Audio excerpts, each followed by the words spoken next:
MT Novel Story. Global Freeze, I Built a Doomsday Safe House. Chapter 690 Sumsariting.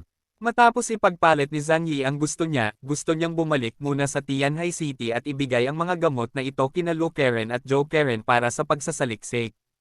Ang lungsod ng Tianhai ay hindi naman kalayuan dito, at kalahating araw lang ang kailangan para pabalik-balik. Gayunpaman, pinigilan ni Bailey Changqing si Zhang Yi na gustong bumalik. Mahiwaga siyang ngumiti, sa tingin ko, mas mabuti na makilala mo muna ang reincarnation team. Magtiwala ka sa akin, hindi ka mabibigo. Tinaas ni Zhang Yi ang kanyang kilay na may mapaglarong hitsura sa kanyang mukha. Hindi ako ang kapitan ng dog-licking team. Kahit na kailangan kong makipagtulungan sa reincarnation team, hindi ko na kailangang pumasok para mahawakan ito. Kuya Bailey, mas mabuting ipaubaya ko sa iyo ang posisyon ng kapitan na ito. Nakangiting tinapik ni Zhang Yi ang balikat ni Bailey Changqing. Mapait na ngumiti si Bailey Changqing at nagsabi, sa tingin mo ay ayaw ko. Gayunpaman, kung wala kang sapat na kakayahan, isang krimen na pilitin ang iyong sarili na managot. Umiling siya, nakaramdam ng kaunting panghihinayang sa kanyang orihinal na kasakiman. Liban sa iyo, wala nang mas angkop na maging kapitan ng Tengo. Zhang Yi daw? Oh, so, gusto mong makilala ko ang mga tao mula sa Samsara Team. Hindi lang yon. Lalong lumakas ang ngiti sa gilid ng bibig ni Bailey Changqing. Unang-una dahil kaibigan ko ang kapitan ng Samsara Team. Sana ipakilala ko siya sa'yo. Magkaibigan, ha? Kinagat ni Zhang Yi ang kanyang mga labi at sinabing, well, kung ganoon, walang masama sa pagpunta sa kanya.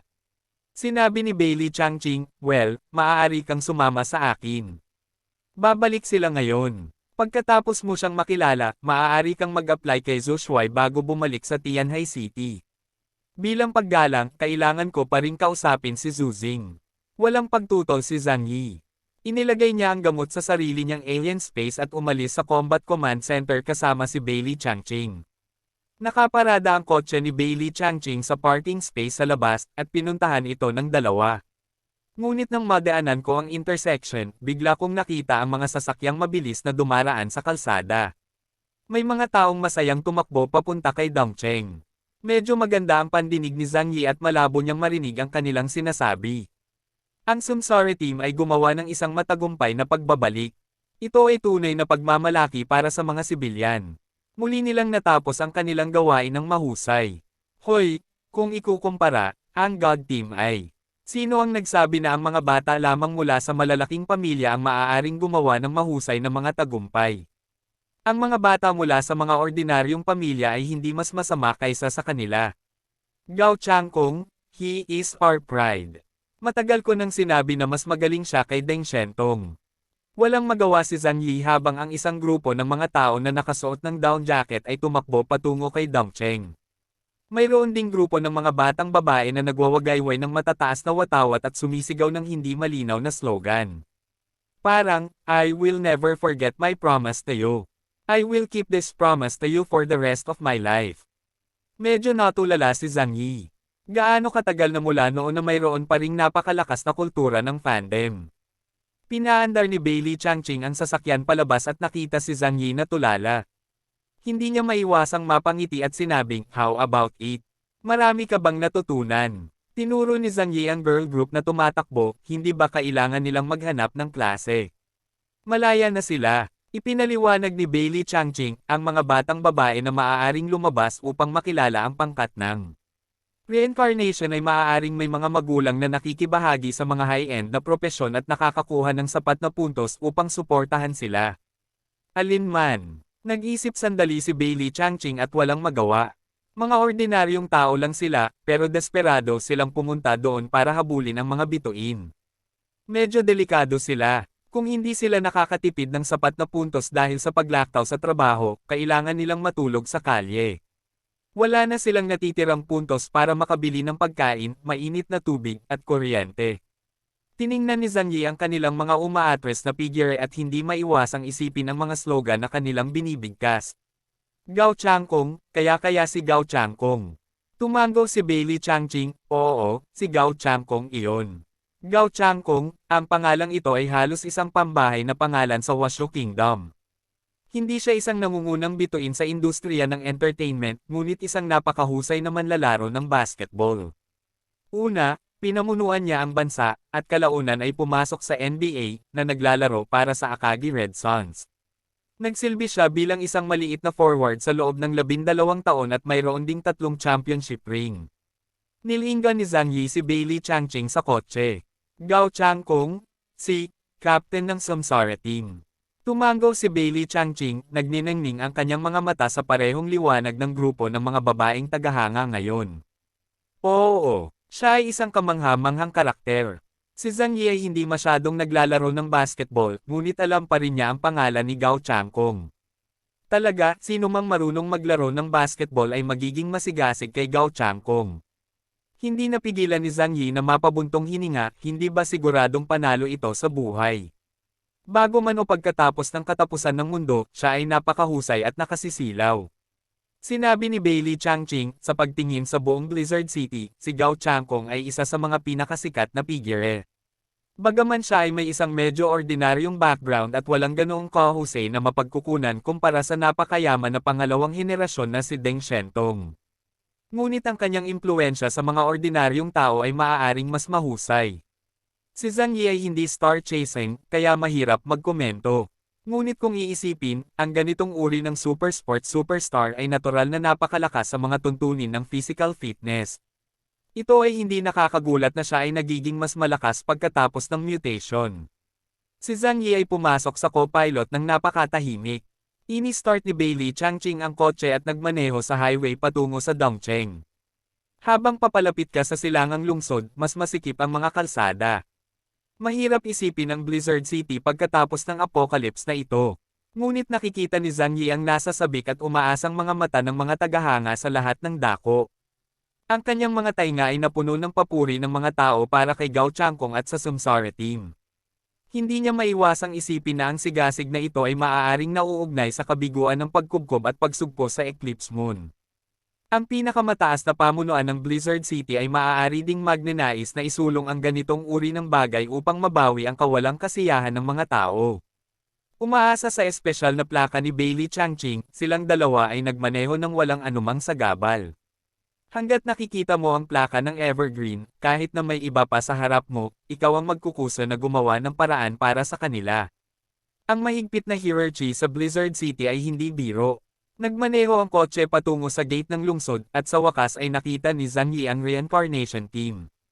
Ang mga pinto ng dalawang snowmobile sa likod ng device ay nabuksan, at ilang miyembro ng team ang nakatayo sa mga pintuan, nagyaya at kumakaway sa labas. Ang staff ng Blizzard City ay naglagay ng malaking pulang banner na nakasabit mula sa 30 metrong taas na pader ng Blizzard City hanggang sa lupa. Mainit na pagbati sa Samsara team sa kanilang matagumpay na pagbabalik mula sa ekspedisyon sa Bating Lake. Sa magkabilang gilid ng kalsada, mayroong hindi mabilang na masigasig na mga tagahanga na sumisigaw ng kanilang mga pangalan ng may kagalakan at pampatibay loob. Ang pangalan na pinakamaraming sinisigaw ay natural na pangalan ni Gao Changkong. Huminto ang sasakyan ni Zhang Yi sa gilid ng kalsada, at sinabi sa kanya ni Bailey Changqing na hindi na sila makakalakad pa. Ngayon ang home court ng Samsara team, kaya kailangan nilang maging low profile at huwag mangibabaw sa eksena. Oh, bahagyang tumugon si Zhang Yi, ngunit hindi niya nakita si Gao Changkong, kaya malamang na hindi siya bumaba ng sasakyan. Pagkaraan ng ilang sandali, nakita niya ang ilang pamilyar na figure. Chief of Operations Tu Yunlai, at ilang matataas na opisyal sa paligid niya. Matapos lumitaw ang mga taong ito, sa wakas ay lumabas si Gao Changkong sa kotse. Siya ay matangkad na may opisyal na taas na 1 metro. Tumingin si Zhang Yi sa kanya. Siya ay may banayad na ngiti at mukhang napakaaraw. Siya ay may malakas na katawan at palaging pinapanatili ang magandang ehersisyo. Hindi siya tumataba pagkatapos ng pagre-retiro, na karaniwan sa mga bituin. Ang buhok ay natural na kulot at natural na bumabagsak, na nagbibigay ito ng kaunting estilo sa West Coast. Ang hitsura ni Gao Changkong ay hindi maiwasang nagdulot ng panibagong hiyawan at tagay. Hinikayat ni Tu Yunlai si Gao Changkong sa ngalan ng Blizzard City, at pagkatapos ay umalis, iniwan ang entablado kay Gao Changkong at sa Samsara team. Gayunpaman, ang mga mata ni Gao Changkong ay nahulog sa kotse ni Bailey Changqing sa hindi kalayuan. Kitang-kita ang numero ng plaka at agad ko itong nakilala. Ngumiti si Gao Changkong, itinaas ang kanyang kamay ng mataas sa direksyon na ito, at sinenyasan si Bailey Changqing na lumapit. Ngumiti si Bailey Changqing at sinabi kay Zhang Yi, "Let's go. Halika kamustahin mo sila." Binuksan ni Zhang Yi ang pinto ng kotse at naglakad sa gitna ng karamihan kasama si Bailey Changqing. Ang mga nakapaligid na audience ay tumingin kay Zhang Yi na may pagtataka sa kanilang mga mukha. Sino ang taong ito? Hindi ko pa siya nakikita dati. Sa kakaibang mukha, ang katabi niya ay parang si Bailey Changqing mula sa Black Robe Team. Hoy, kalahating walang silbi ang Black Robe Team ngayon. Ang God Team na naman. Ang Reincarnation Team ay panatag pa rin. Sinong nagsabi na ang mga anak nating ordinaryong tao ay hindi kasing husay ng mga maharlikang iyon? Ang ilang mga tao sa lungsod ay tumingin kay Gao Changkong na may maaraw at palakaibigang mukha sa karamihan, at nakaramdam ng pagmamalaki mula sa kaibuturan ng kanilang mga puso. Global Freeze, I Built a Doomsday Safe House. Chapter 691 Gao Changkong.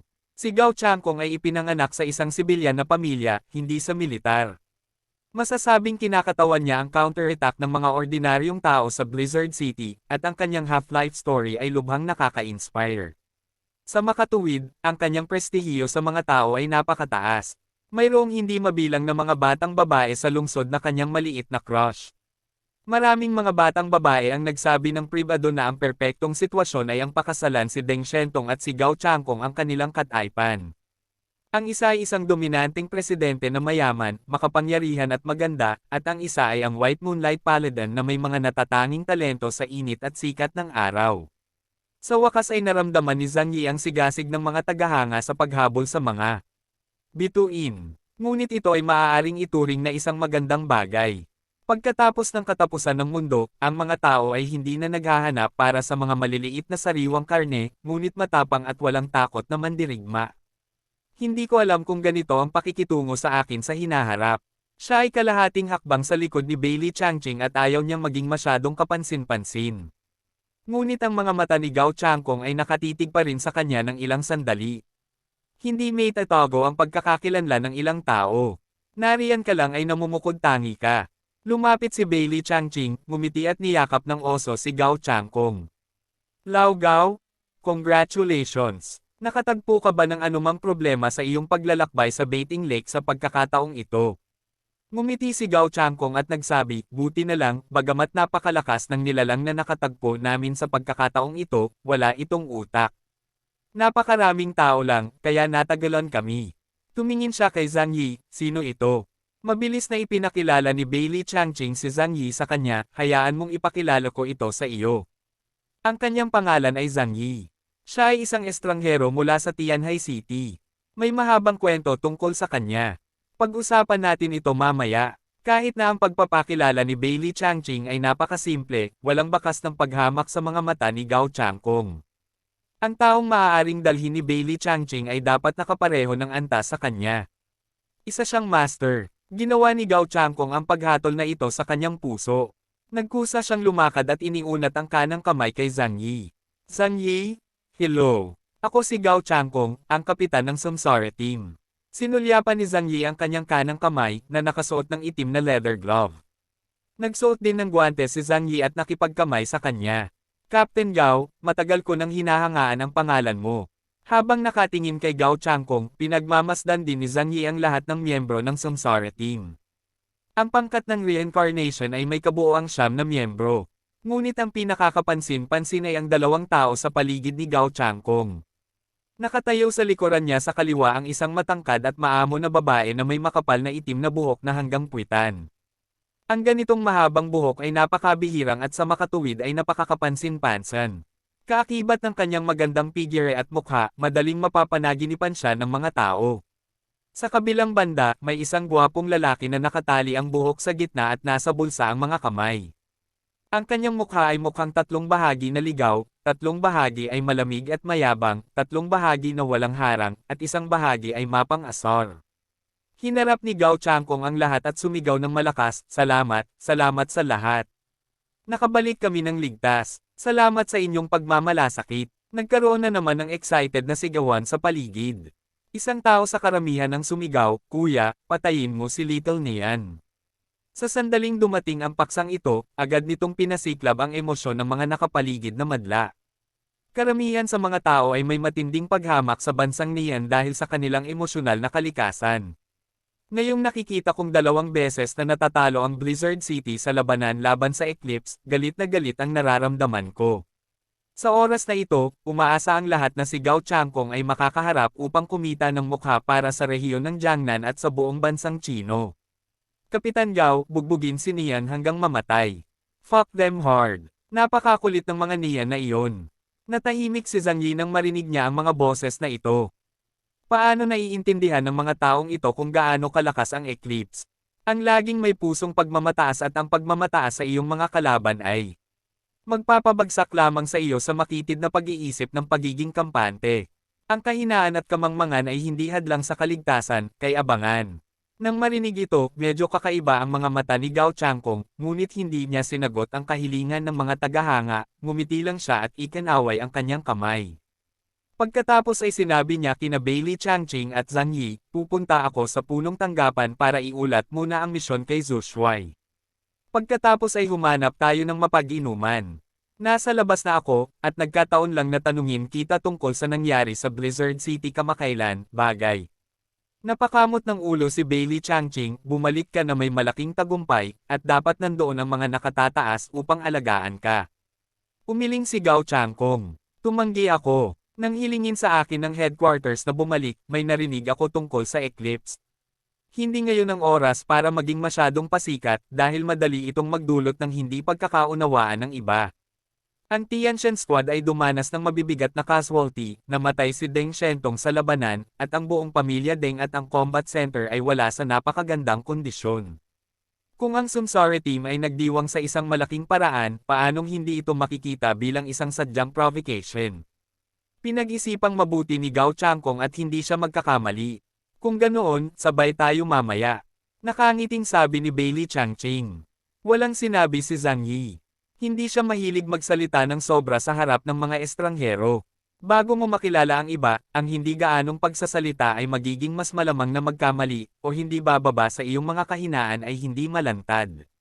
Nagbigay ng tagubilin si Gao Changkong sa kanyang mga kasamahan sa kanyang likuran, lalo na sa kanyang vice-kapitan, ang lalaking may gitnang marka, si Ji Yushen, dadalhin ko ang kanilang sasakyan doon.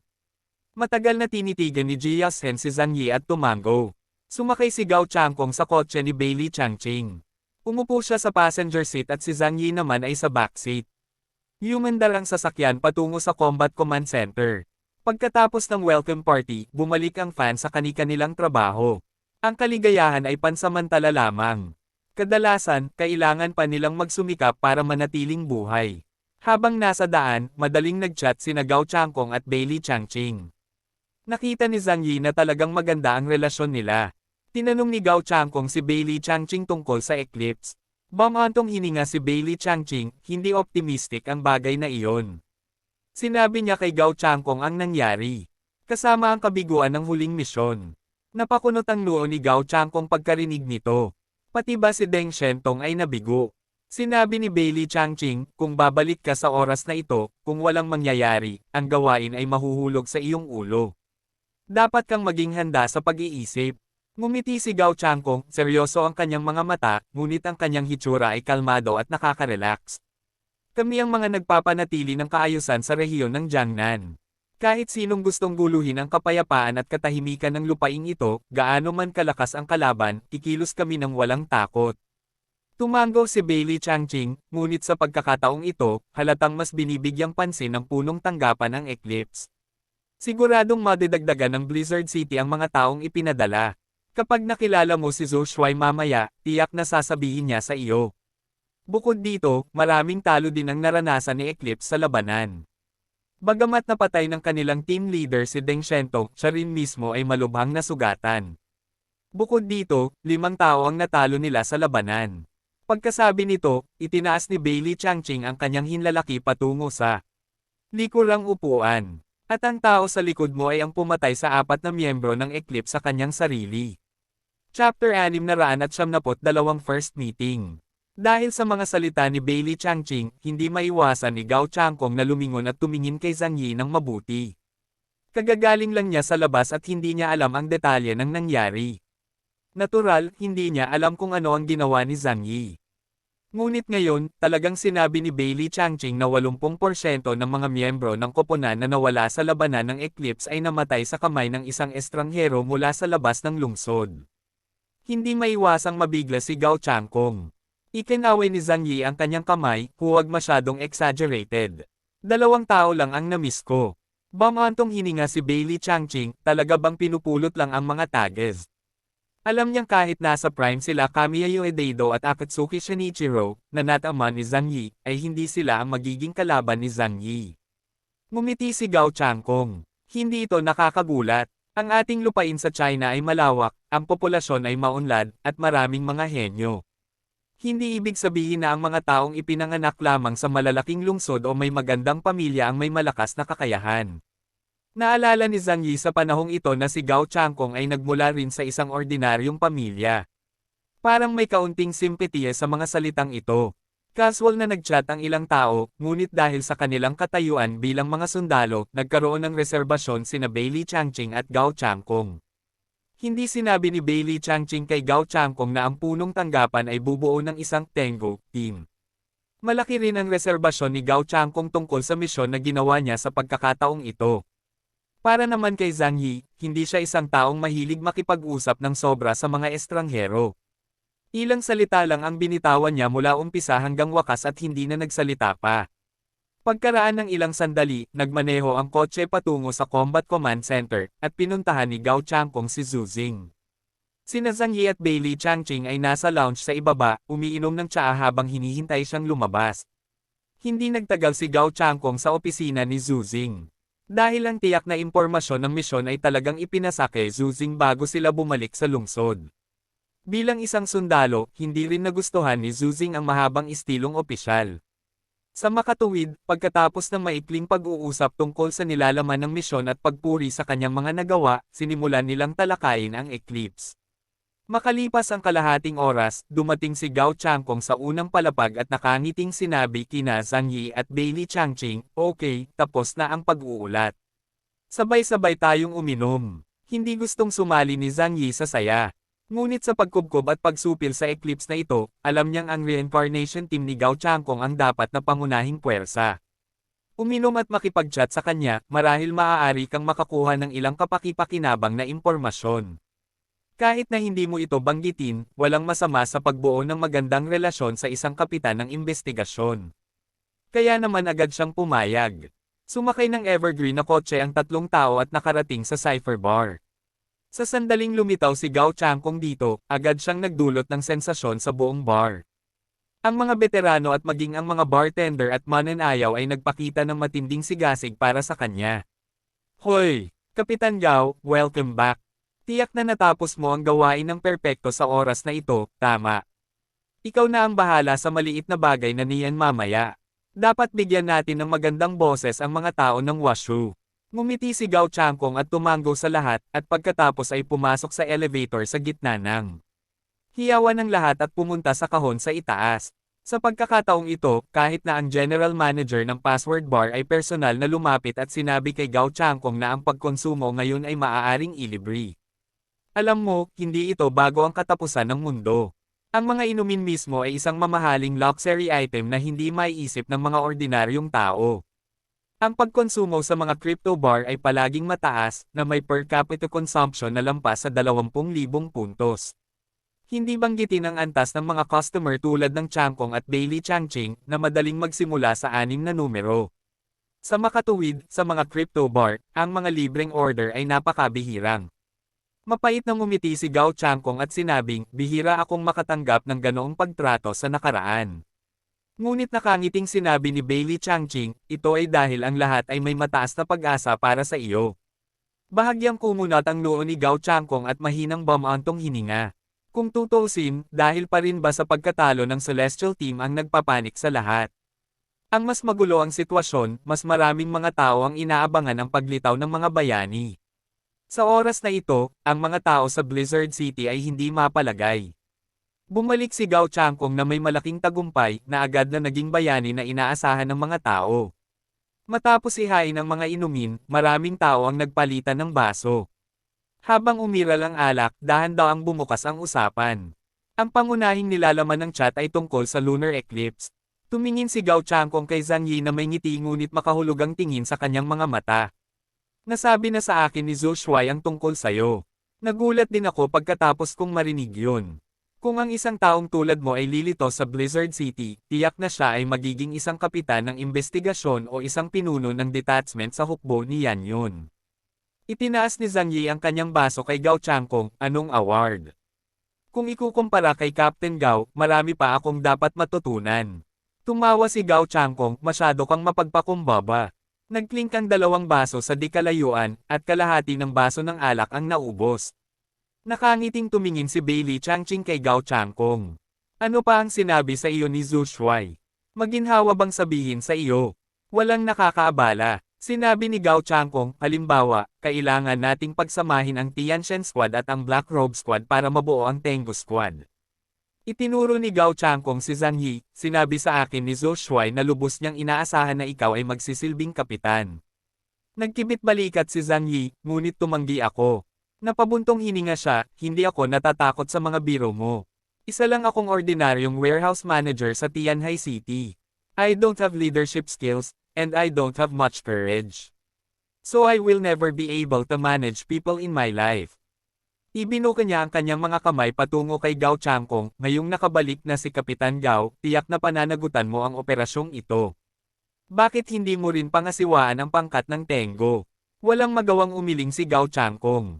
Imposible ito. Kung ang mga Diyos at itim na damit ay dadalhin sa ilalim ng aking pamamahala, ang senior management ay hindi handang makita ang sitwasyong ito.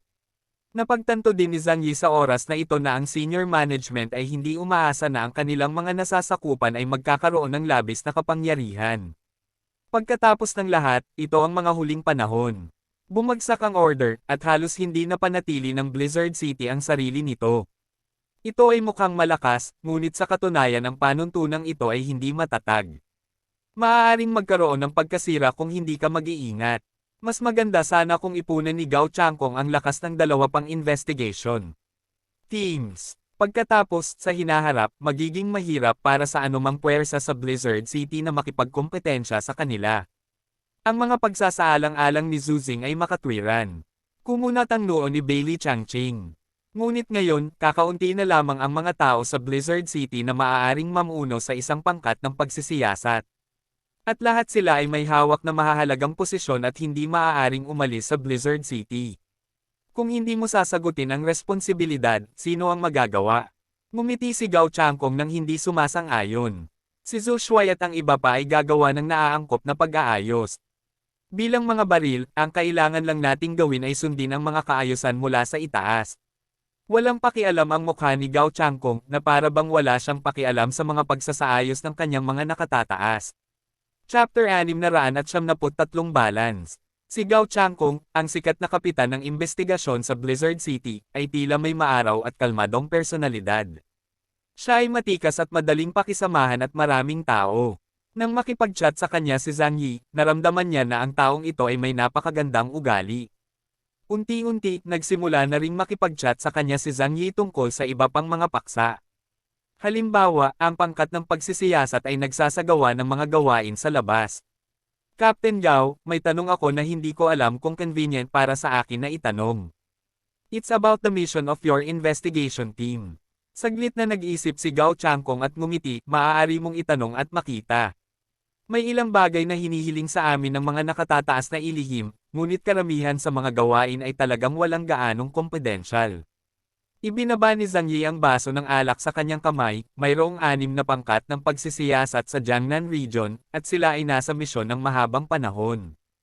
Kahit na sa pagkakataong ito, nang lumitaw ang mga Neon alien sa lugar, ang lahat ng mga pangkat ng pagsisiyasat ay hindi na-recall.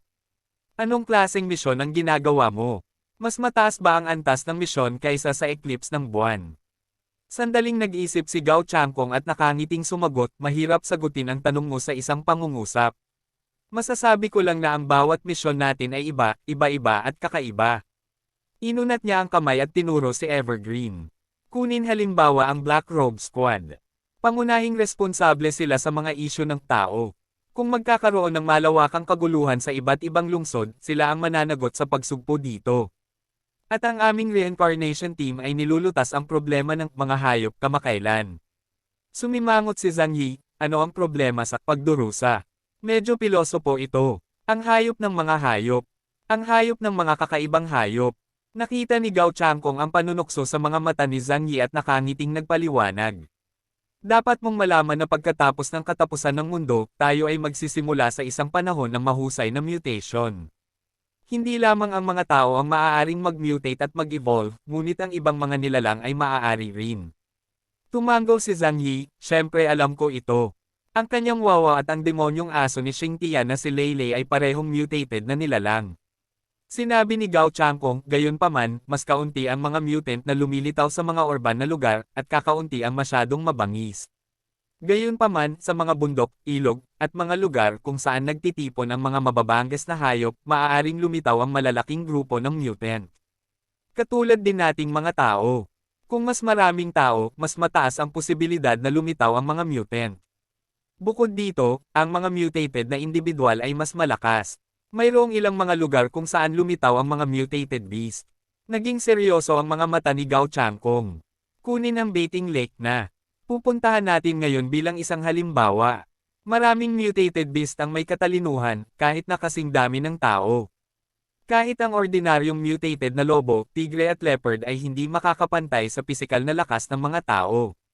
Ang pandaigdigang sakuna ay halos isang pagbabalik sa primitive na panahon, at ang aming kalamangan sa mga armas ay lubhang ina. Noon nagsimulang bumangon ang mga halimaw.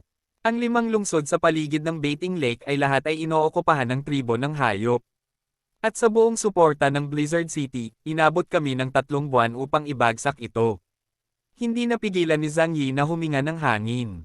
Hindi ba beast tide ito? Ngunit kung iisipin mong mabuti, ito ay talagang napakamakatwiran. Pagkatapos ng mahabang panahon ng ebolusyon, ang mga tao ay talagang hindi na angkop para sa kalikasan. Dahil sa biglaang sakuna, karamihan sa mga tao ay direktang namatay. Sa kabaligtaran, ang mga hayop na mas madaling ibagay sa mga pagbabago sa natural na kapaligiran ay nagsimulang tumaas. Pagkatapos ng lahat, karamihan sa mga hayop ay pisikal na mas malakas kaysa sa mga tao. Hanggat mayroong isang bahagyang mutation, ito ay sapat na upang maging isang mahirap na kalaban. Hindi napigil ang sabihin ni Zhang Yi, sa kabutihang palad, nakatira ako sa tabi ng dagat. Ang tubig dagat sa labas ng dagat ay karaniwang nagyelo dahil ang nilalamang asin ng tubig dagat ay hindi ganoon kataas.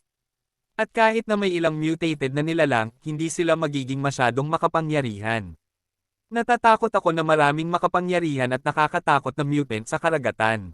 Gayunpaman, iyon ay mga nilalang din sa malalim na dagat. Hindi sila dapat tumakbo sa lupa at magdulot ng gulo.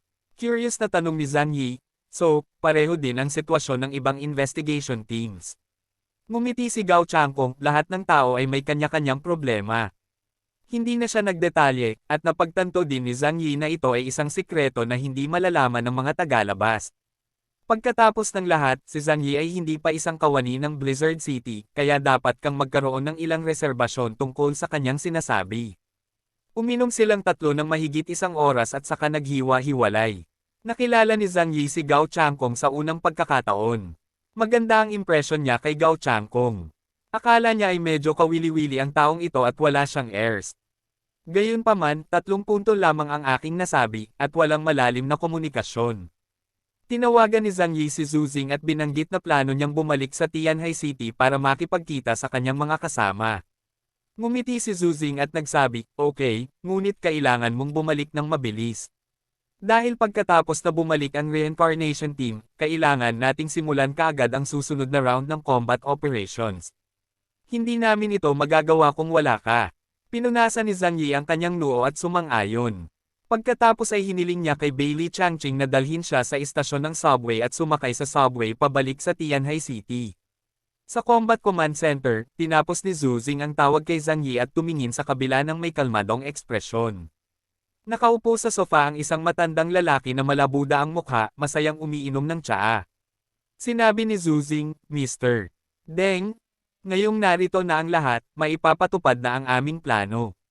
Siguro kung mayroon kang anumang mga katanungan. Ibinaba ni Deng Yuanbo ang tasa sa kanyang kamay. Nakangiti siyang tumingin kay Zuzing. Napagdesisyonan na ba ang pagpili? Bahagyang kumunat ang noo ni Zuzing, si Zhang Yi ay isang napakahusay na kandidato. Tinanong ko ang kanyang opinyon at ayaw niyang tanggapin ang responsibilidad ng kapitan. Pinag-cruise ni Zuzing ang kanyang mga kamay sa kanyang kondangan. Napakahalaga ng kanyang kakayahan sa operasyong ito, ngunit mas optimistiko ako sa kanyang kakayahan na harangin ang hula ng kalaban. Sa halip na ang kanyang pagiging epektibo sa pakikipaglaban. Ang pagpili ng kapitan ay maaaring palitan ng iba. Sa mga tuntunin ng pag-uutos lamang, si Bailey Changqing ay maaaring mas angkop. Lalong lumakas ang ngiti sa mukha ni Deng Yuanbo. Ngunit ang lakas ng Evergreen ay makumbinsi ang publiko. Bahagyang ngumuso si Zuzing, si Bailey Changqing ay isa ring vice captain level combatant. Bagamat may gap sa pagitan niya at ng 6 na kapitan, nasa ibaba lang siya ng mga ito. Kung si Bailey Changqing ay hindi pinayagang kumuha ng posisyon, kailangan ba nating ibigay ang utos kay Gao Changkong? Ngumiti si Deng Yuanbo at sinabing, alam kong imposible para sa iyo na magbigay ng ganoong kalaking kapangyarihan sa isang tao.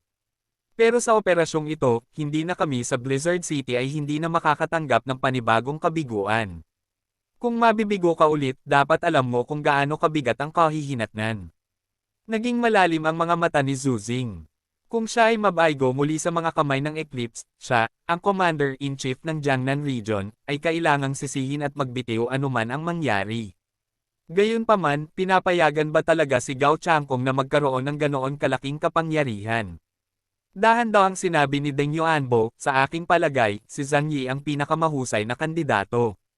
Tinanggihan niya ang posisyon ng kapitan, ngunit ang presyo na iyong inaalok ay hindi sapat upang mapahanga siya. Chapter 674 As long as the price is fair. Nang marinig ito ni Zuzing, sumimangot siya at sinabing, hindi sapat ang presyo. Nangako ako sa kanya na maaari siyang maging opisyal na kapitan ng pangkat ng pagsisiyasat at tamasahin ang A-level na material na supply ng Blizzard City. At ang autoridad sa pagpapalitan ng bodega ng mga armas ay karaniwang pinalawak sa kanya. Napakataas na ng sweldo nito. Kung hindi dahil sa pambihirang sandali ngayon, hindi siya magkakaroon ng ganoon kagandang pagkakataon. Umiling si Deng Yuanbo. Zhu Shuai, ikaw ay isang sundalo, ngunit hindi ka marunong magnegosyo. Kailangan kong magsabi ng ilang salita tungkol dito. Sa negosyo, nakukuha ng lahat ang kailangan nila. Kung gusto mong sumang-ayon si Zhang Yi sa iyong mga tuntunin, kailangan mo munang ibigay sa kanya ang kailangan niya. Napaisip si Zuzing, ano ang kailangan niya? Paano niya malalaman kung ano ang kailangan ni Zhang Yi? At tila walang anumang kailangan si Zhang Yi. Nakangiting sinabi ni Deng Yuanbo, haha, kung mahirap para sa iyo na hawakan ang bagay na ito, bakit hindi na lang ipaubaya sa akin? Hindi makapaniwala si Zuzing sa kanyang narinig. Kailan naging napakabigay ni Deng Yuanbo? Isang makabuluhang liwanag at anino ang bumungad sa mga singkit na mata ni Deng Yuanbo. Gayunpaman, kung magtagumpay ako sa pagkumbinsi kay Zhang Yi, kailangan mong ipangako sa akin ang isang bagay. Sumimangot si Zuzing, talagang hindi gagawa ng kabutihan ang matandang ito ng walang kabuluhan.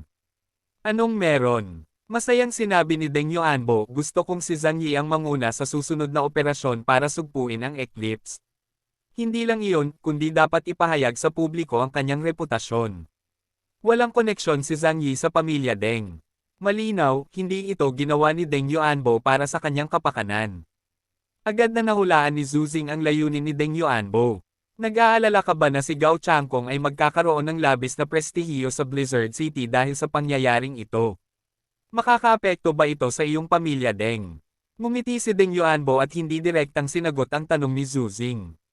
Zhu Shuai, sa palagay ko ay hindi mo gustong madaig ng iyong mga nasasakupan ng Panginoon gamit ang kanilang mga kasanayan, hindi ba?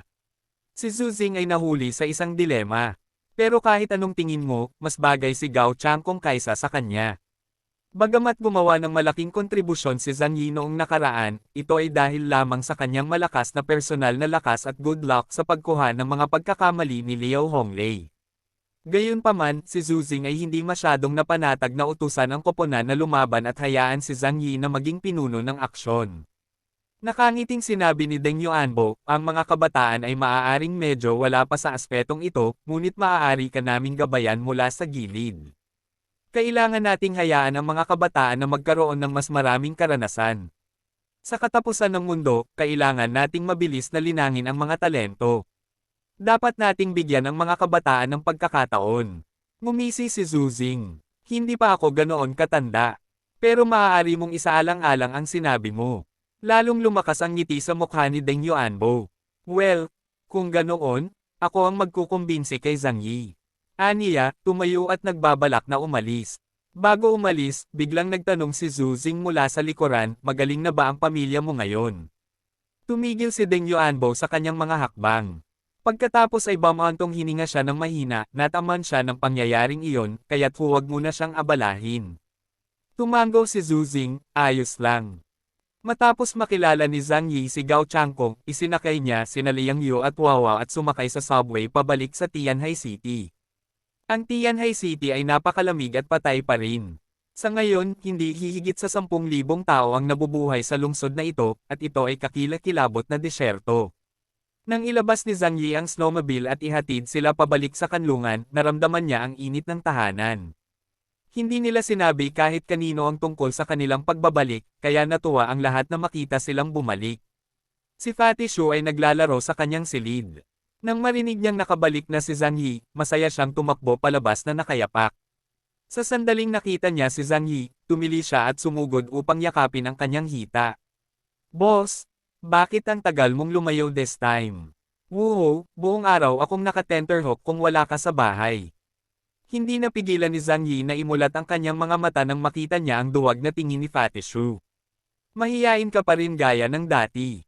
Walang nangyari sa Tianhai City, ano ang kinakatakutan mo?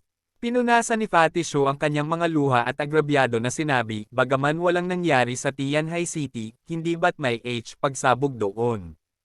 Ang direksyon na itinuro niya ay patungo sa Jiangning City. Kahit na pinaghihiwalay ng daan-daang kilometro, ang epekto ng Death of Love ay mararamdaman hanggang sa Tianhai City. Bagamat sinabi ni Zhang Yi kay Yang Zhengzhen na huwag sabihin sa iba ang tungkol sa moon eclipse, hindi kailanman may tatago ang insidente ng explosion. Mahinahon niyang sinabi, don't worry, everything is under control. Including the release of Death of Love. Sinulyapan ni Zhang Yi ang silid, tanging sina Yang Xia at Zhou Haimei ang naroon. Si Uncle Yu, Zhou Qir, Lu Karen, at Yang Zhengzhen ay nawawala lahat. Tanong ni Zhang Yi habang nagpapalit ng damit, nasaan sila? Ano ang ginagawa nila? Kinusat ni Fatty Shu ang kanyang mga mata at nagpaliwanag, si Uncle Yu ay nagsasanay ng boxing sa ikatlong palapag sa ilalim ng lupa kamakailan. Sinabi niya na ang paggawa nito ay maaaring magbigay daan sa kanya upang makamit ang isang tagumpay sa kanyang mga kakayahan. Unti-unting naramdaman ni Uncle Yu na ang agwat sa pagitan ng kanyang lakas at ni Zhang Yi ay lalong lumalawak, at kung magpapatuloy ito ay magiging hadlang. Lamang kay Zhang Yi. Walang sinabi si Zhang Yi, ngunit naawa siya sa kanyang puso. Sa makatuwid, pagkaalis ni Zhang Yi, nadobol muli ang kanyang araw-araw na oras ng pagsasanay. Karaniwan, maliban sa pagkain at pagtulog, ginugugol ko ang karamihan sa aking oras doon. Nagdala siya ng 2 tasa ng mainit na gatas at iniabot ito kina Zhang Yi at Yang Zhengzhen para magpainit. Nag-isip din si Zhou Haimei na nagbukas ng delatang pusa para kay Wawa. Sinabi ni Yang Xia, kamakailan lamang, hindi kami nagpapabeya. Naghahanda ako ng supernatural na pagkain ayon sa iyong mga tagubilin. Ngunit sina Care at Zhengzhen ay nasa kanilang sariling mga silid, hindi alam kung ano ang gagawin.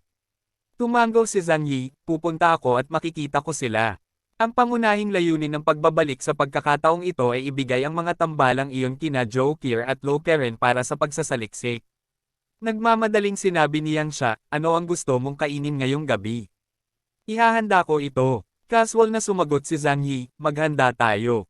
Maging mayaman. Hindi siya maaaring magtagal, kailangan niyang bumalik sa Blizzard City bukas. At sa mahabang panahon na darating, kailangan niyang maging abala sa usapin ng pagpuksa sa eclipse. Okay. Ngumiti si Yang Xia at masayang naghanda ng pagkain. Si Zhang Yi mismo ang bumaba ng hagdan para hanapin si Zhou Qir at ang iba pa.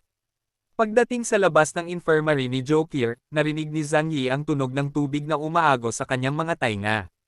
Na-curious siya at hindi alam kung ano ang ginagawa ni Zhou Qir. Ano ang problema? Napakaraming tubig. Pwede bang? Nagsasanay ka ba sa paglangoy? Lumapit si Zhang Yi at kumatok sa pinto. Care, nandyan ka ba? Para bang natakot si Zhang Yi, may tunog ng nabasag sa loob. Lumapit si Zhang Yi upang direktang itulak ang pinto dahil sa pag-aalala. Pagbukas pa lang ng pinto ay nakita niya ang isang eksena na labis niyang ikinagulat. Si Yang Zengchen ay mahigpit na nakatali sa isang upuan, basang-basa ang buong katawan, at ang kanyang cute na maliit na mukha na kasing laki ng palad ay kasing putla ng isang patay na tao. Chapter 695 Zengchen's Awakening. Natigilan si Zhang Yi, hindi niya maintindihan ang nangyayari sa harapan niya. Si Joker ay nakatayo sa malapit, tinakpan ang kanyang bibig sa pagkagulat, ang kanyang mga mata ay puno ng pag-aalala, ngunit isang pahiwatig din ng pag-asa. Ang ika-37 eksperimento ba sa wakas, magtatagumpay? Sa sandaling ito, ang mga mata ni Yang Zengchen ay biglang bumagsak sa kanyang mukha na tila halos walang buhay. Nakita niya si Zhang Yi, at biglang sumilay ang liwanag mula sa malamlam niyang mga mata. Nang natarante si Zhang Yi, bigla siyang nakakita ng kakaibang eksena. Sa likod lamang ni Yang Zengchen, dahan-dahang lumabas ang isang anghel na may 6 na puting pakpak at may hawak na sagradong busog at palaso. Ang banal na liwanag ay nagliliwanag sa buong silid, napakaliwanag at malinis na maaari pang ang hindi maimulat ng mga tao ang kanilang mga mata. Si Yang Zengchen ay nalubog sa liwanag na ito, na may nakakasakit ng ngiti sa kanyang mga labi. Kuya, sa wakas nakabalik ka na. Naging matagumpay ang eksperimento ni Zengchen. Ngayon, isa na rin akong estranghero. Pagkaraan ng mahabang panahon, nalaman ni Zhang Yi ang lahat dito. Bagamat iniligtas ni Yang Zengchen ang kanyang buhay sa tulong ni Joker at matagumpay na nagising ang kanyang mga kapangyarihan, ang paulit-ulit na pagpapahirap sa nakalipas na ilang araw ay nagdala sa kanyang mental at pisikal na estado sa sukdulan. Hindi nagtagal ay nakatulog siya sa mga bisig ni Zhang Yi. Inilagay siya ni Zhang Yi sa sofa sa tabi niya, hiniling kay Joker na palitan siya ng tuyong damit at tinakpan siya ng kumot para makapagpahinga. Sa sandaling ito, malinaw na nagising ni Yang Zengchen ang kanyang kapangyarihan. Ito ay isang magandang balita.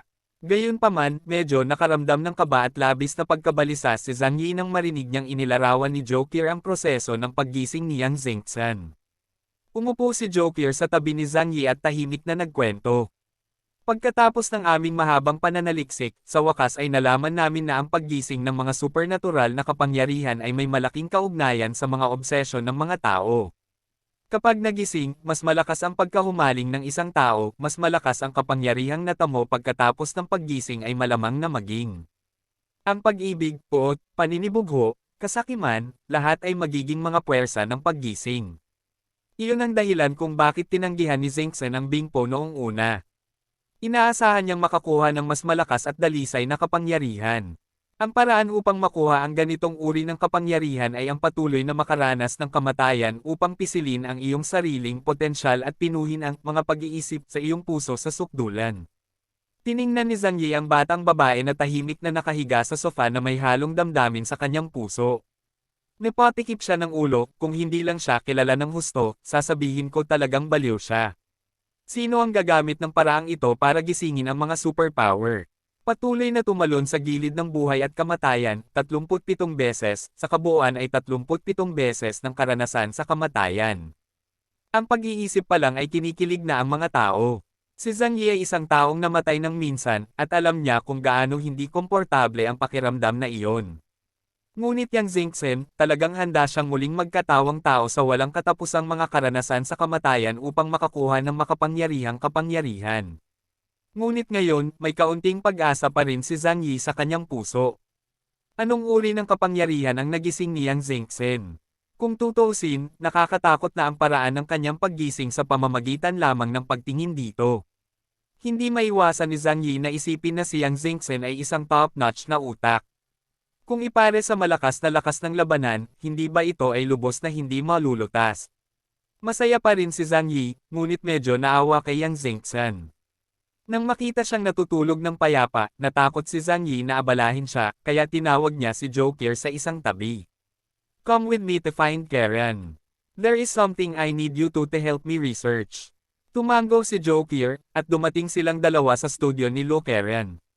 Nakita ni Karen si Zhang Yi na bumalik at masayang tumakbo. Kuya, bumalik ka na. Hindi ka ba kasali sa misyon na palibutan ang Eclipse Moon? Hindi ka ba nasaktan? Naisip niya ang pagsabog na gamulat sa mundo, at nagmamadaling lumapit upang tingnan ang katawan ni Zhang Yi kung may nawawalang bahagi. Ayos lang ako, walang seryoso. Nakaramdam ng init si Zhang Yi sa kanyang puso nang makita niyang nag-aalala ito sa kanya, at sumagot ng nakangiti. Sa kanlungan, ang tanging tao maliban kay Wawa na nagbigay daan sa kanya na makapagpahinga at makipag-usap ng madalas ay si Lo Karen. Dahil kasing simple ng isip ni Wawa ang isip ng babaeng ito, kaya hindi mo kailangang mag-alala ng labis kapag nakikipag-usap sa kanya. Tinapik ni Lo Karen ang kanyang dibdib. Maya-maya, tila lumaki ng kaunti ang batang babae. That's great. Pero anong nangyayari sa Blizzard City kamakailan? Nabura na ba ang eclipse? Ngumiti si Zhang Yi at nagsabi, pag-uusapan natin ito mamaya. Hayaan mo muna akong magpakita sa iyo ng ilang bagay. Habang nagsasalita si Zhang Yi, ipinakita niya sa kanila ang ilan sa mga gamot na natubos niya. Ang mga compound ay nasa anyo ng mga tablet, kaya maaari mong kiskisan ng kaunti at hayaan silang pag-aralan ang mga ito ng dahan-dahan. Masusuri ng superpower ni Lo Karen ang komposisyon ng mga materyales, at si Joker, bilang isang doktor, ay maaaring suriin ang bisa at epekto ng mga gamot. Siyempre, hindi inaasahan ni Zhang Yi na magagawa nilang kopyahin ang gamot.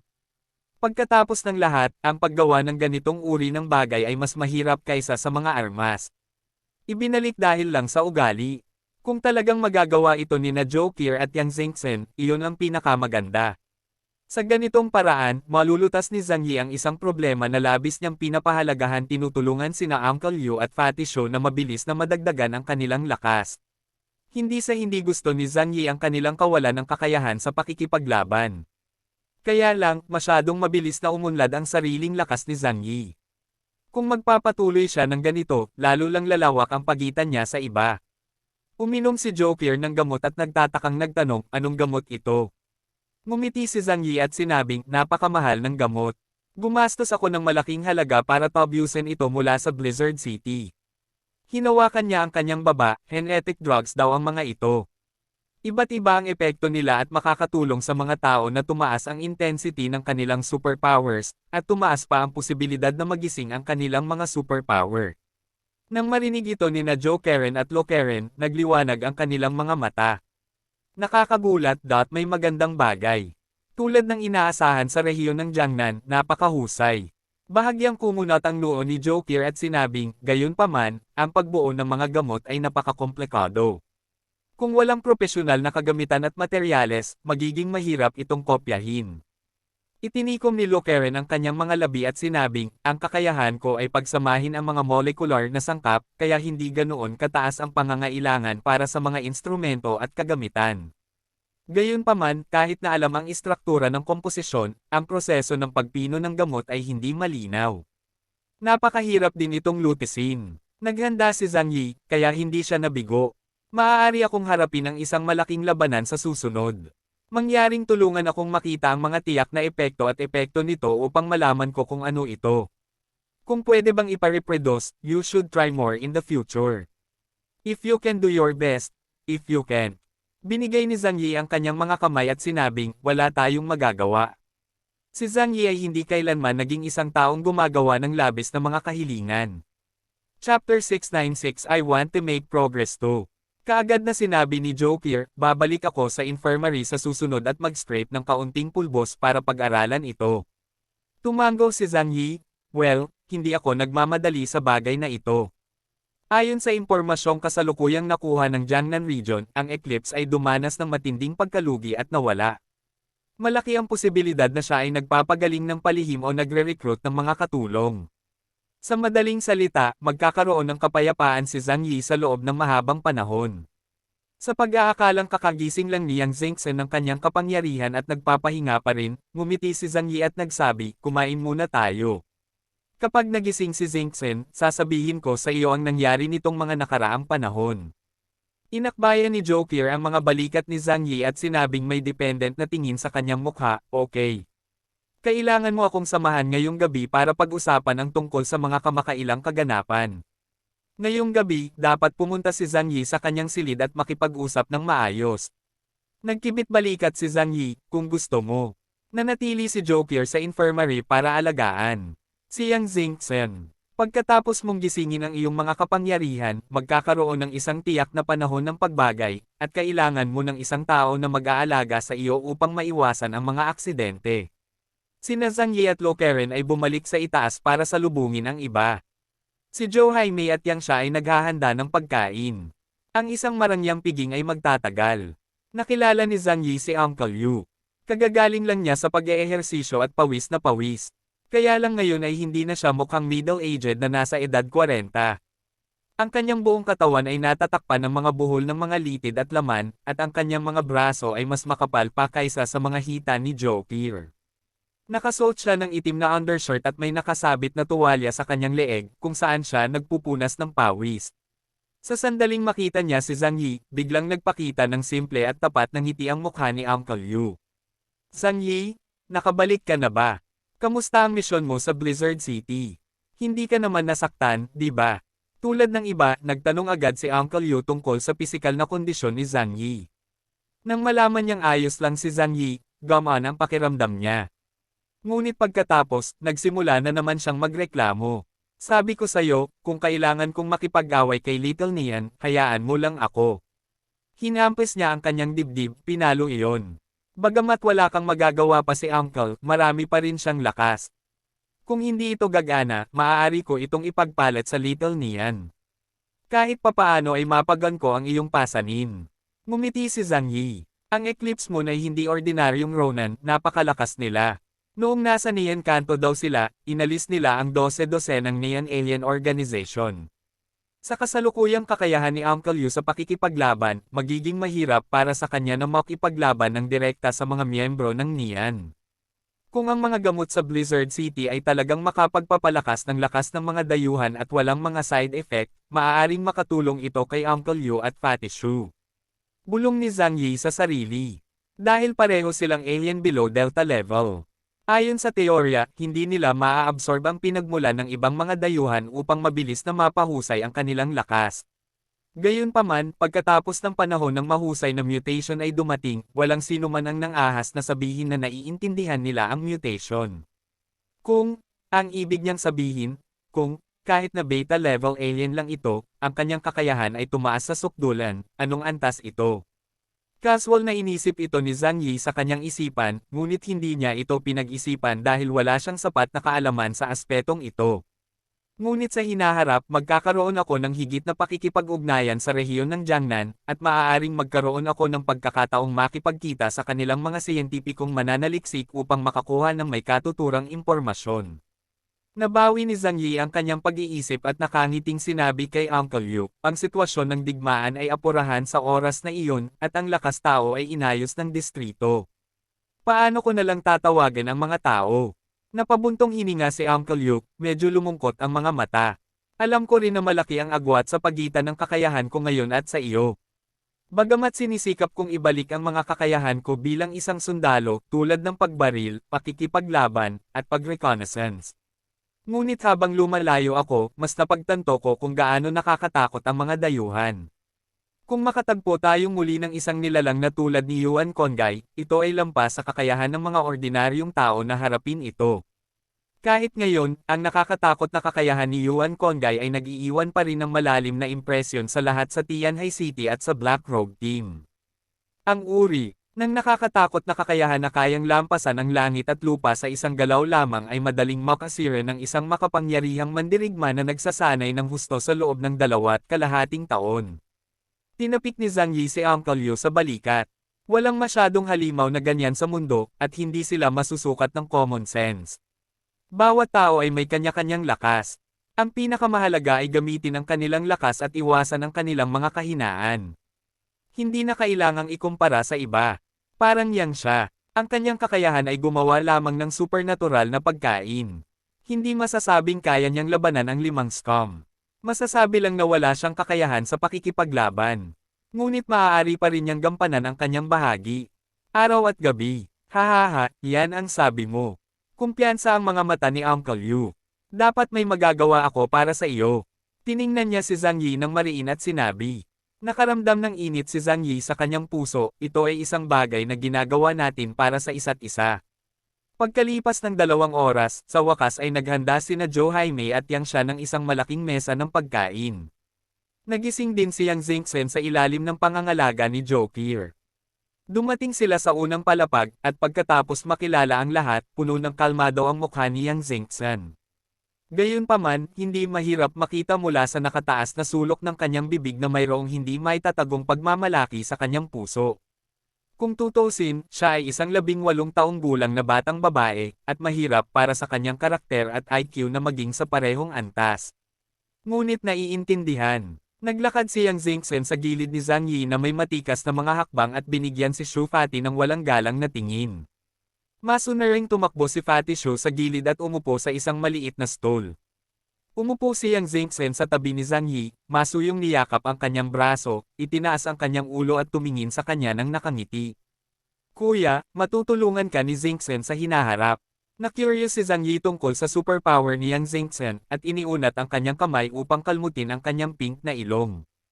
Palagi kang naging pinakamahusay na katulong ko. Ngumiti si Yang Xingchen, iba iyan. Hindi niya kailangang magtago sa kanlungan sa lahat ng oras. Tulad ni Liang Yu at Wawa, maaari niyang sundan si Zhang Yi at makipaglaban sa kanya. Biglang naging curious si Zhang Yi. Sa lohikal na pagsasalita, ang paraan kung paano nakuha ni Yang Xingchen ang kanyang kapangyarihan ay lubhang nakakatakot dahil siya ay dumaan sa 37 reinkarnasyon ng kamatayan. Ngunit sa mga tuntunin ng kalupitan, mahirap sabihin na mas makapangyarihan ito kaysa kay Zhang Yi. Pagkatapos ng lahat, si Zhang Yi ay nahak hanggang sa mamatay ng isang kutsilyo, at pagkatapos ay ang sama ng loob sa kanyang puso ay naipon sa pinakamalalim na antas at ginaisang niya ang kanyang superpower. Bagamat maraming beses na naranasan ni Yang Xingchen ang pakiramdam ng kamatayan, hindi niya malay na nauunawaan na isa lamang itong eksperimento at ililigtas siya ni Joker sa kritikal na sandali. Lumapit siya sa tenga ni Yang Xingchen at hininga ang mainit na hininga sa kanyang malinaw na earlobe. Anong superpower mo? Sabihin mo sa kapatid mo. Namula ang leeg ni Yang Xingchen, at ibinaba niya ang kanyang ulo na parang diablo. Kuya, gusto mo bang subukan? Natigilan si Zhang Yi, let me give it a try. Sa madaling salita, hindi ba ito isang purong katangian ng pag-atake? Chapter 697 Angel of the Seer. Mapaglarong ngumiti si Yang Xingchen, ngunit malumanay na sinabi kay Zhang Yi, hindi ko gagamitin ang aking kakayahan sa aking kapatid. Kakaiba ang itsura ni Zhang Yi, ano ang kakayahan niya? Si Yang Xingchen ay ayaw ding magpakitang gilas kay Zhang Yi. She said, yung ability ko, pinangalanan ko, Angel of the Seer. Ang ability nito is to manipulate people's hearts. Pag-ibig, puot, at lahat ng uri ng emosyon, sinumang mabaril ng palaso ng anghel ay mararamdaman ito mula sa kaibuturan ng kanyang puso. At saka madala ka sa iyong emosyon. Hinawakan ni Yang Xingchen ang kanyang mukha sa kanyang mga kamay na may sakit na namumula na mukha. Napakagandang kakayahan na kayang paglaruan ang puso ng mga tao sa kalooban. Hindi napigilan ni Zhang Yi na malunok ang kanyang laway. Ang kakayahang makipaglaro sa puso ng mga tao ay talagang nababagay sa puso nitong sickly girl. Nag-iingat din siya kung sinamantala ng babaeng ito ang pagkakataong sumiksik sa kanya at paibigan siya sa isang tao o pagkamuhi sa isang tao, grabe. Bagamat naiintindihan niya na hindi siya sasaktan ni Yang Xingchen. Ngunit sa mata ng isang yandir na babae, ang mabuti o masamang bagay ay likas na may iba't ibang kahulugan. Kaya't ipinagpatuloy niya ang pagtatanong sa isang circumstantial na paraan, sinusubukang alamin ang mga katangian ng mga kakayahan ni Yang Xingchen. Walang itinago si Yang Xingchen kay Zhang Yi at sinabi kay Zhang Yi ang lahat ng nalalaman niya tungkol sa kanyang mga kakayahan. Matapos makinig, tumahimik si Zhang Yi sa isang tiyak na tagal ng panahon. Dahil ang mga kakayahan na nakuha sa pamamagitan ng nakakatakot na pamamaraan na iyon ay may napakataas na itaas at mas mababang mga limitasyon. Kung ito ay nahulog sa mga kamay ng isang ordinaryong tao, ang kakayahang ito ay magiging walang silbi, at ang isa ay maaaring maglaro ng apoy ng hindi sinasadya. Ngunit kapag ginamit ng maayos, maaari itong lumikha ng hindi kapani-pani walang mga epekto sa tamang oras. Oo naman, bagay ito sa karakter ni Yang Xingchen. Hindi nagtagal ay nakahanda na ang pagkain, at naligo na rin si Uncle Yo at bumalik sa sala na refresh. Bagamat umalis si Zhang Yi kamakailan, napakaraming bagay ang kanyang naranasan kaya nag-iilusyon siya na hindi niya nakasama ang lahat sa mahabang panahon. Ang mainit na eksenang ito ng isang malaking pamilya na nagsisiksikan sa isang bilog na mesa at pagkakaroon ng masiglang pagkain ay nagparamdam kay Zhang Yi ng sobrang init sa loob. Habang kumakain, mabilis na napunta sa eclipse mo ng usapan. Malinaw, ang lahat ay labis na nag-aalala tungkol sa dayuhang organisasyong iyon. Matapos mag-isip sandali si Zhang Yi, nagpasya siyang sabihin sa lahat ang totoo. Ano man ang mangyari, lahat ay dapat maging handa sa pag-iisip. Dahil hindi niya magagarantiya na hindi lilito ang eclipse moon sa Tianhai City. Mahinahong sinabi ni Zhang Yi sa kanila ang tungkol sa eclipse at ang katotohanang nabigo ang pagkubkob at pagsugpo sa Jiangnan Region Headquarters. Sa sandaling lumabas ang mga salitang ito, ang mga ekspresyon ng lahat ay puno ng pagtataka at pag-aalala. Pati ba ang mga tao sa Blizzard City ay nabigo? Hindi makapaniwalang tumingin si Fatty Shu. Hindi ba sila nagpadala ng pangkat ng pagsisiyasat? Kahit papaano ito ay nasa parehong antas ng orihinal na Black Robe Team. At boss, mayroon kang 12 estranghero mula sa ibang mga lungsod. Ginamit na ng 13 Taibaw ng Jiangnan Region ang lahat ng kapangyarihang magagamit nila, tama ba? Maaari pa ba silang mawala ito? Huminga ng malalim si Zhang Yi at walang magawang umiling. Hindi ko rin in-expect. Not just me, probably no one could have imagined this ending.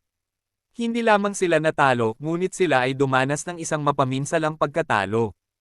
Ang Celestial Team ay halos nalipol, at ang kanilang kapitan na si Deng Shentong ay namatay din sa labanan. Sumingit si Liang Yu, kung hindi biglang lumabas si Zhang Yi at napatay ang 4 na miyembro ng Eclipse Moon, ang labanan na ito ay magiging isang ganap at lubos na pagkatalo. Nahirapan si Uncle Yu na tanggapin ito. Hinawakan niya ang kanyang noo gamit ang isang kamay, ang kanyang ekspresyon sa sakit. Those damn little Nians. Are they? Ganyan ba talaga sila kalakas? Kumunat ang noo ni Zhang Yi. Mula sa kanyang puso, ayaw niyang tanggapin ito. Ngunit ang mga katotohanan ay nasa harap mo, at hindi mahalaga kung tumanggi kang tanggapin ang mga ito. Sa oras na ito, biglang sinabi ni Yang Zengxan na aamoy ko ang isang pagsasabuatan sa bagay na ito. Biglang tumahimik ang hapagkainan, at napatigil ang lahat sa kanilang ginagawa.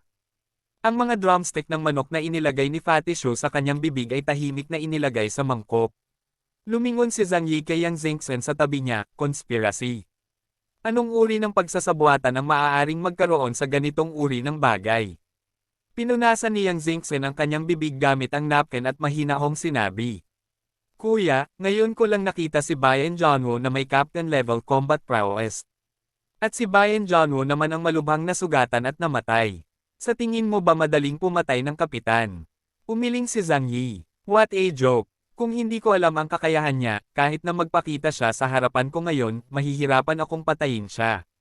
Sa isang labanan sa pagitan ng mga estranghero, ang impormasyon ay napakahalaga. Biglang may naisip si Zhang Yi. Sinasabi mo ba na imposibleng patayin ng kabilang partido si Deng Shentong at iba pang miyembro ng God Team ng ganoon kadali nang hindi alam ang kanilang kakayahan? Sinulyapan siya ni Yang Zengxan at ngumiti, kahit anong mangyari, palagi kang makakatakas, di ba? Naisip ni Zhang Yi ang kakayahan ni Deng Shentong.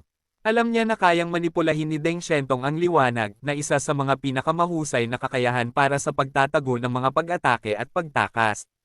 Kung ang isang kapitan ay determinadong makatakas, ito ay ganap na mahirap na patayin siya maliban kung ang kalaban ay isang epsilon level na dayuhan. Gayunpaman, may alien ba ang kalaban sa antas ng epsilon? Ayon sa feedback mula kay Zhu Xing at iba pa, malinaw na wala ito. Kung talagang umiral ang ganoong uri ng pag-iral, maaaring ganap na lipulin ng eclipse ang buong Nian Islands muna, at pagkatapos ay sumalungat sa China. Ayon sa intelligence, hindi nila kayang harapin ang boss ng Kanto Azumo organization sa Kanto. Bangulong si Zhang Yi, gayunpaman, may mga estranghero sa kanila na may kakayahang manghula. Sa kakayahang ito, hindi ba posibleng mahulaan si Deng Shentong at ang kanilang mga supernatural na kapangyarihan? Itinagilid ni Yang Zengxan ang kanyang ulo at bahagyang ngumiti. Kuya, kung ang alien na iyon na may kakayahang manghula ay talagang mahulaan ang kakayahan ng kalaban, sa tingin ko ay tiyak na nasa epsilon level na siya. Dahil sa tunggalian sa pagitan ng mga estranghero, ang epekto ng first-hand intelligence sa sitwasyon ng labanan ay lumampas sa 30% at higit pa sa 50% sa mga laban ng grupo. Mayroon silang mga ganoong kakayahan, bakit hindi nila pinatay si Azumo sa Kanto? Hindi napigilan ni Zhang Yi na ibaba ang mga chopstick sa kanyang kamay. Hindi niya napag-isipang mabuti ang mga isyong ito noon pa man.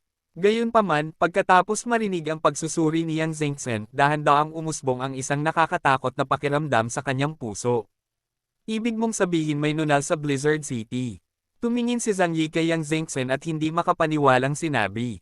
Ito, ayokong maniwala. Zhang Yi daw. Sinabi rin ni Joker, magkakaroon ng nunal sa Blizzard City. Malabong mangyari ito. Ano ang mapapala nila sa pakikipagtulungan kay Ronan? Ang iba ay nagpahayag din ng hindi paniniwala sa bagay na ito. Mahinahong sinabi ni Yang Zhengzhen, kahit na ang bagay na ito ay parang kasuklam-suklam, kahit saang anggulo mo ito pag-aralan, ang lakas ng Jiangnan region ay talagang mas mahusay kaysa sa Ronan Organization. Sa makatuwid, kung susuriin natin ito batay sa ordinaryong loika, natural na hindi natin iisipin na may nunal sa Blizzard City. Ngunit paano kung pag-isipan natin ito mula sa ibang anggulo? Posible bang may tao sa Blizzard City na sadyang gumamit ng Eclipse para harapin ang Celestial Team? Sa pagkakaalam ko, hindi manalitik ang Blizzard City. Ang mga salita ni Zhang Yi ay agad na nagpaalala kay Zhang Yi. Ang pamilya Deng ay may napakataas na prestihiyo at kapangyarihan sa Blizzard City. Si Deng Xiantong ay, una, ang kahalili ng pamilya Deng, at ikalawa, may mga alingaw-ngaw na ang pamilya Deng ay nilayon na itaas si Deng Xiantong sa posisyon ng kahalili ni Zhu Xing. Pagkatapos ng lahat, sa mga huling araw, ang buhay at kamatayan ay hindi mahuhulaan, at walang nakakaalam kung gaano katagal mabubuhay si Zhu Xing. Bukod dito, palaging kinakailangan na maghanda para sa tag-ulan at sanayin ang isang pangkat ng mga kahalili para kay Lao Zhou. Ito ay upang maiwasan ang mga aksidente na mangyari, katulad ng sinaunang sistema ng prinsipe. Sa oras na ito, ang mga iniisip sa isip ni Zhang Yi ay naging mas nakakalito. Kung iisipin mo ito sa ganoong paraan, ang sitwasyon ay magiging mas nakakatakot at seryoso. Dahil hindi naintindihan ni Zhang Yi kung gaano karaming faction ang nasa Blizzard City. May posibilidad pa nga na si Zhu Xing mismo ang gustong puksain si Deng Xiantong. Tutal, habang nakaupo pa rin siya sa kanyang upuan, may nakatingin sa kanyang trono. Ang kalabuan ng kapangyarihan ay napakabanayad. Chapter 678 Yang Zhengzhen asks for a fight. Ang kakayahang mag-isip ni Yang Zhengzhen ay nagbukas ng bagong pinto para kay Zhang Yi. Hindi niya akalain na may traitor sa loob ng Blizzard City. Kahit na may labanan sa kapangyarihan, walang baliw na sapat upang makipagtulungan sa Eclipse Moon. Gayunpaman, kapag ang lahat ng mga imposibilidad ay inalis, ang isa na nananatili sa dulo, gaano man kapanipaniwala, ay ang katotohanan. Sa katunayan, hindi naisip ni Zhang Yi kung bakit napakadaling nawasak ang God Team sa panahong ito. Kahit hindi ka manalo, okay lang tumakas, di ba? Hindi bababa sa hindi nag-effort si Zhang Yi nang patayin niya ang 4 na Eclipse Moon.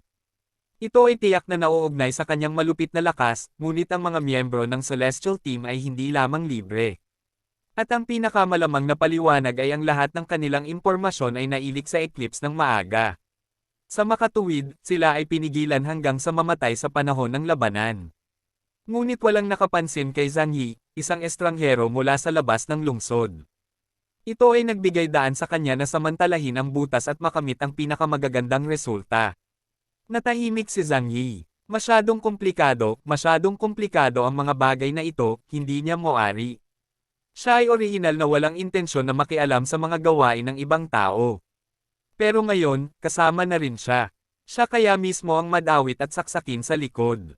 Nang makita ang problemadong ekspresyon ni Zhang Yi, ipinagpatuloy ni Yang Zhengzhen ang pagsusuri sa sitwasyon. Kuya, gusto ni Zhu Xing na ikaw ang maging kapitan at mamuno sa bagong pangkat ng investigasyon, tama ba? Naisip mo na ba kung bakit? Tumingin si Zhang Yi kay Yang Zhengzhen at sinabing, dahil ang aking kakayahan ay makatutulong sa kanila na harapin ang Eclipse. At sa paghusga mula sa mga nakaraang laban sa pagkubkob at pagsupil, ako ay napakalakas. Tumango si Yang Zhengzhen. Siyempre may mga elemento sa aspetong ito, at ang lakas ay napakahalaga.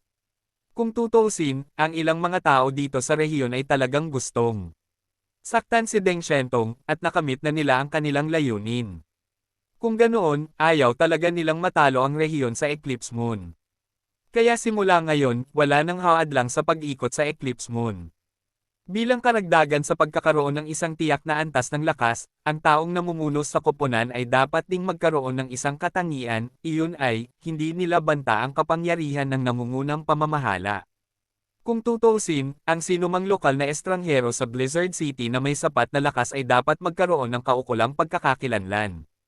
Sa puntong ito, sino man ang makatalo sa Eclipse at iligtas ang mukha ng rehiyon ng Jiangnan at maging ang buong kaharian ng Washu. Mabilis na tataas ang kanyang reputasyon sa hindi kapani-paniwalang antas. At ang taong iyon ay maaaring maging kahalili ni Zhu Xing. Sa Blizzard City, maraming puwersa ang pumipigil sa isa't isa, at walang gustong kunin ng iba ang kredito. Napaisip si Zhang Yi, kaya itinulak mo ako, isang estranghero mula sa labas ng lungsod, papunta sa harapan ng entablado. Wala akong anumang pundasyon sa Blizzard City. Kahit na matapos ko ang misyon na ito, hindi ito maglalagay ng anumang banta sa kapangyarihan ng mga nakatataas. Bukod dito, biglang ngumiti si Zhang Yi, noon pa man ay tumatanggi akong lapitan ng Blizzard City. Ipinapakita rin nito na ako ay isang taong hindi nananabik sa kapangyarihan o Blizzard City. Kahit na matapos ko ang aking misyon at maging isang bayani sa isip ng mga tao, maaari nila akong itulak at hayaan akong manatili sa Tianhai City. Ayon na. Si Zhang Yi mismo ay hindi tanga. Matapos suriin ni Yang Xingchen ang ilang bagay, agad niyang naisip ito. Talagang hindi madaling tumawid sa maputik na tubig na ito. Sabi ni Zhang Yi na may emosyon. Ngumiti si Yang Xingchen at nagsabi, sa totoo lang, kapatid, hindi mo kailangang mag-alala masyado. Dahil sa aking palagay, kung ganoon nga, mas ligtas ka. Dahil lamang kung ipagpalagay mo ang posisyon ng kapitan ng Tengu Team ay makakamit ang isang kamag-anak na kapayapaan sa loob ng Blizzard City, at ang ilang mga pangunahing puwersa sa dilim ay magkakasundo at hindi haadlang sa isa't isa. Nagkibit balikat si Zhang Yi, sana nga. Anyway, napag-isipan ko na. Napakahirap ng gawaing ito. Kung magkamali, tatakas ako at ililigtas muna ang aking buhay. Siya ay isang bachelor. Ang pangunahing dahilan ay si Zhang Yi ay may napakalinaw na pag-unawa sa kanyang sarili. Hindi niya naisip na tama siya dahil lamang sa nagising siya ng isang makapangyarihang kakayahan at mas mahusay sa pakikipaglaban. Napakaraming bagay ang nasa likod ng lunar eclipse na ito, tulad ng isang malaking roulette wheel. Lahat ng nasa roulette wheel ay maaaring maging biktima. Dapat mong gawin ang bawat hakbang ng maingat at huwag madala ng iyong sigasig. Ibinaba ni Yang Xingchen ang kanyang ulo at misteryosong ngumiti. Dahil nag-aalala ka, kuya, isama mo ako sa iyong pagbabalik sa pagkakataong ito. Kasama si Xingchen dito, matutulungan kita sa mga ideya, di ba? Matagal na nagsalita ang munting mangkukulam bago isiwalat ang tunay na layunin. Kapag kailangan siya ni Zhang Yi, maaari siyang tumayo sa tabi ni Zhang Yi at ipakita ang kanyang mga kakayahan. Matalim na tiningnan ni Zhang Yi si Yang Xingchen. Ang mga iniisip ng batang babae ay nakasulat sa kanyang mukha, hindi nakatago. Pagkaraang pag-isipan ito ni Zhang Yi saglit, sinabi niya, hindi ka pa nakaranas ng totoong larangan ng digmaan. Mamamatay ang mga tao sa larangan ng digmaan, at hindi ko rin magagarantiya na palagi akong nasa tabi mo para protektahan ka. Naiintindihan mo ba? Bagamat nagising na ngayon ni Yang Xingchen ang kanyang kapangyarihan, hindi pa rin alam ni Zhang Yi kung gaano kabisa ang kanyang mga kakayahan. Kung ang gayong 18 taong gulang na batang babae ay lumitaw sa larangan ng digmaan, si Zhang Yi ay hindi maglalakas loob na isipin kung ano ang mangyayari kung may mangyari na hindi inaasahan. Ngunit seryosong sinabi ni Yang Xingchen kay Zhang Yi, hindi magdudulot ng gulo si Xingchen sa aking kapatid. Huwag mong tretuhin si Xingchen na parang bata. At sa operasyong ito, mas ligtas kung may sarili kang mga tao sa tabi mo, di ba? Nagsalita din si Uncle Yu sa oras na ito. Tinapik niya ang kanyang hita at seryosong nagmungkahi. Tama, Zhang Yi. Maaaring hindi mapagkakatiwalaan ang mga tao sa Blizzard City, ngunit tayo mismo ay magagamit ito ng may kumpiyansa. Samahan mo ako. Mabilis na ikinaway ni Zhang Yi ang kanyang kamay.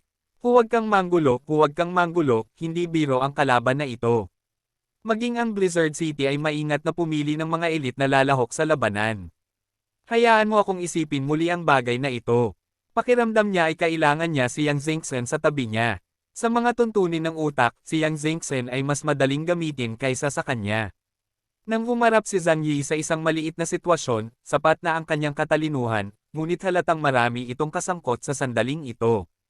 Bukod dito, si Yang Xingchen ay ipinanganak sa matataas na uri at nagkaroon ng mas maraming exposure sa mga disiplinang iyon kaysa sa kanya.